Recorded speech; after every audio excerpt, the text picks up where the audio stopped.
The Galactic Council chamber fell silent as Elle walked toward the exit, her boots echoing against the crystalline floor with each deliberate step. Behind her, Indigo gathered the data tablets from their negotiation table, his jaw set in a hard line. The assembled representatives from 47 species watched in stunned disbelief as the human delegation prepared to leave. "You cannot simply walk away," Ambassador Thexra of the Vortan Collective hissed, his triple-jointed limbs trembling with indignation. "We have not reached an agreement." Elle paused at the doorway, turning slowly to face the council. Her dark eyes swept across the chamber, taking in the various alien forms, some gaseous, some crystalline, others writhing masses of tentacles and consciousness. For 3 months, she and Indigo had sat at that table, attempting to negotiate humanity's role in the greater galactic community. For 3 months, they had been dismissed, mocked, and underestimated. "You're right," Elle said, her voice carrying clearly through the chamber despite its softness. "We haven't reached an agreement, but that's because you never intended to negotiate in good faith." The Zephyrian representative, a being of pure energy contained within a magnetic field, pulsed an angry red.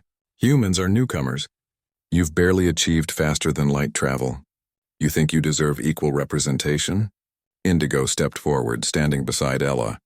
His hand rested on the neural interface at his belt, a device the Council had repeatedly tried to ban, claiming it gave humans an unfair advantage in processing information. "We never asked for equal representation," he said calmly. "We asked for fair treatment under galactic law. We asked that our colonies not be taxed at triple the rate of other species. We asked that human traders not be subjected to invasive biological scans that you exempt yourselves from." "Your species is aggressive," croaked the Matherian delegate, its amphibious body glistening under the chamber's lights. "History shows humans are warlike, territorial, and unpredictable." Ella's lips curved into something that wasn't quite a smile. "And yet we're the ones who've been sitting here trying to find common ground. You call us aggressive, but in the past decade, which species has violated the most territorial agreements? Not humans. Which species has engaged in the most military conflicts? Not humans. Which species has refused humanitarian aid during the Kepler crisis, letting billions die because it wasn't profitable? Not humans." The chamber erupted into outrage, various species chittering, howling, and broadcasting their displeasure through their respective communication methods. Elle didn't flinch. High Counselor Vexeth, a towering mantis-like being who presided over the council, raised one blade-sharp appendage for silence. "You forget yourself, human. We have given your species access to trade routes, to technology, to knowledge accumulated over millions of years. Show gratitude, not insolence, given." Indigo's laugh was bitter. "You've sold us every scrap of information at inflated prices. You've placed tariffs on our goods while flooding our markets with yours. You've claimed administrative fees for every transaction while denying us representation in the bodies that set those fees. And still," Elle continued, "we tried to work within your system. We came here in good faith. But you don't want partners, you want subjects.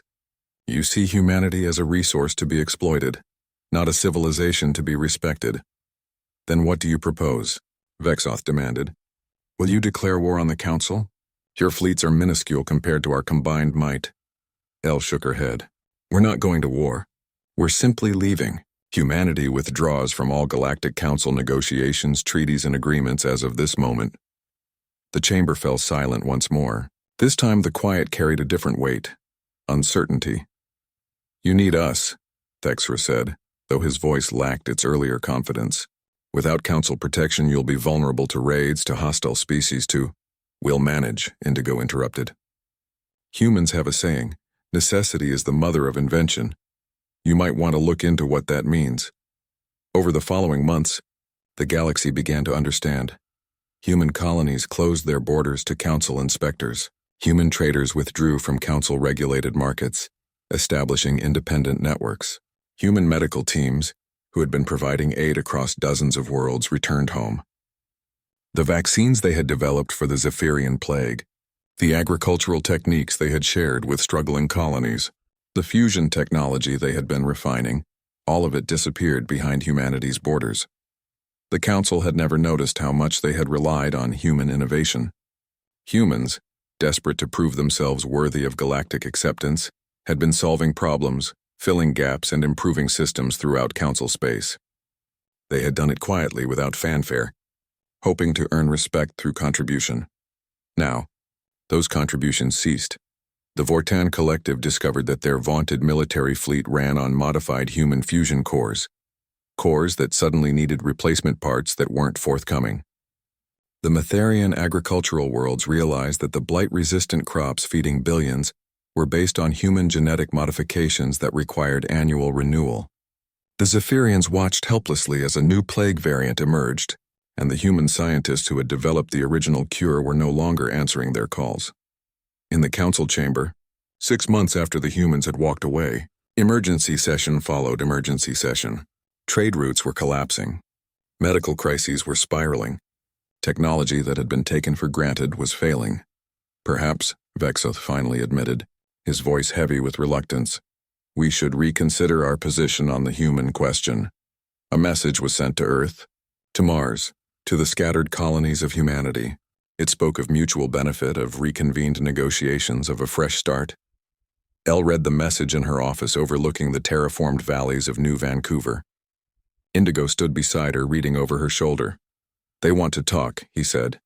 They want what we have, Elle corrected. She looked at Indigo and they shared a knowing smile. But this time they'll talk to us as equals. Should we make them wait? Indigo asked. Ella considered it, then shook her head. No, we're better than that. But we're going to that table with new terms, fair terms. And if they don't like it? She shrugged. We've proven we don't need them as much as they need us. The response was sent. Humanity would return to negotiations, but the galaxy would learn what humans had known all along. Respect isn't given. It's earned, and sometimes walking away is the bravest negotiation tactic of all.